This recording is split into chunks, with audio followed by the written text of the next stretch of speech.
Praise the Lord. 2 ദിനവൃത്താന്ത പുസ്തകം 3-ാം അധ്യായം 1 മുതൽ 17 വരെയുള്ള തിരുവചനങ്ങൾ. അനന്തരം ശലോമോൻ യെരൂശലേമിൽ തന്റെ അപ്പനായ ദാവീദിന് യഹോവ പ്രത്യക്ഷനായ മോറിയ പർവ്വതത്തിൽ യെബൂസ്യനായ ഒർന്നാന്റെ കളത്തിങ്കൽ ദാവീദ് വട്ടം കൂട്ടിയിരുന്ന സ്ഥലത്ത് യഹോവയുടെ ആലയം പണിവാൻ തുടങ്ങി. തന്റെ വാഴ്ചയുടെ 4-ാം ആണ്ടിൽ 2-ാം മാസം 2-ാം തീയതിയായിരുന്നു അവൻ പണി തുടങ്ങിയത്.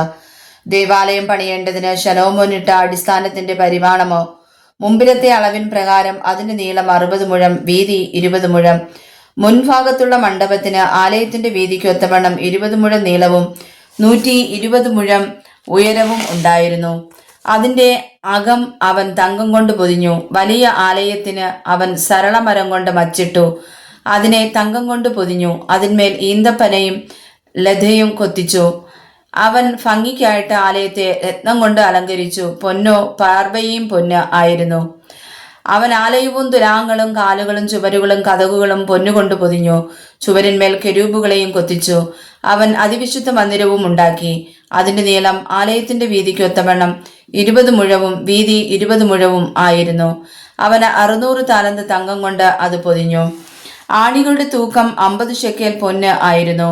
മാളിക മുറികളും അവൻ പൊന്നുകൊണ്ട് പൊതിഞ്ഞു. അതിവിശുദ്ധ മന്ദിരത്തിൽ അവൻ കൊത്തുപണിയായ 2 കെരൂബുകളെ ഉണ്ടാക്കി പൊന്നുകൊണ്ട് പൊതിഞ്ഞു.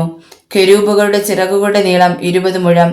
ഒന്നിന്റെ ഒരു ചിറക് ആലയത്തിന്റെ ചുവരോട് തൊടുന്നതായി 5 മുഴവും മറ്റേ ചിറക് മറ്റേ കെരൂബിന്റെ ചിറകോട് തൊടുന്നതായി 5 മുഴവുമായിരുന്നു. മറ്റേ കെരൂബിന്റെ ഒരു ചിറക് ആലയത്തിന്റെ ചുവരോട് തൊടുന്നതായി 5 മുഴവും മറ്റേ ചിറക് മറ്റേ കെരൂബിന്റെ ചിറകോട് തൊടുന്നതായി 5 മുഴവും ആയിരുന്നു. ഈ കെരൂബുകളുടെ ചിറകുകൾ 20 മുഴം നീളത്തിൽ വിടർന്നിരുന്നു. അവ കാൽ ഊന്നിയും മുഖം അകത്തോട്ട് തിരിഞ്ഞും നിന്നിരുന്നു. അവൻ നീലനൂൽ, ധൂമ്രനൂൽ, ചുവപ്പുനൂൽ, ചണനൂൽ എന്നിവ കൊണ്ട് തിരശീല ഉണ്ടാക്കി അതിന്മേൽ കെരൂബുകളെയും നെയ്തുണ്ടാക്കി. അവൻ ആലയത്തിന്റെ മുമ്പിൽ 35 മുഴം ഉയരമുള്ള 2 സ്തംഭം ഉണ്ടാക്കി.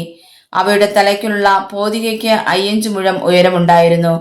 അന്തർമന്ദിരത്തിൽ ഉള്ളതുപോലെ മാലകളെ അവൻ ഉണ്ടാക്കി സ്തംഭങ്ങളുടെ തലയ്ക്കൽ വെച്ചു. 100 മാതളപ്പഴവും ഉണ്ടാക്കി മാലകളിൽ കോർത്തിട്ടു. അവൻ സ്തംഭങ്ങളെ മന്ദിരത്തിന്റെ മുമ്പിൽ ഒന്ന് വലത്തും മറ്റേതിടത്തും നിർത്തി. വലത്തേതിന് യാഖീൻ എന്നും ഇടത്തേതിന് ബോബസ് എന്നും പേർ വിളിച്ചു. വായിച്ചതായ തിരുവചനങ്ങളാൽ പരിശുദ്ധ ദൈവം നമ്മെ സമർത്ഥമായി അനുഗ്രഹിക്കുമാറാകട്ടെ. ആമേൻ.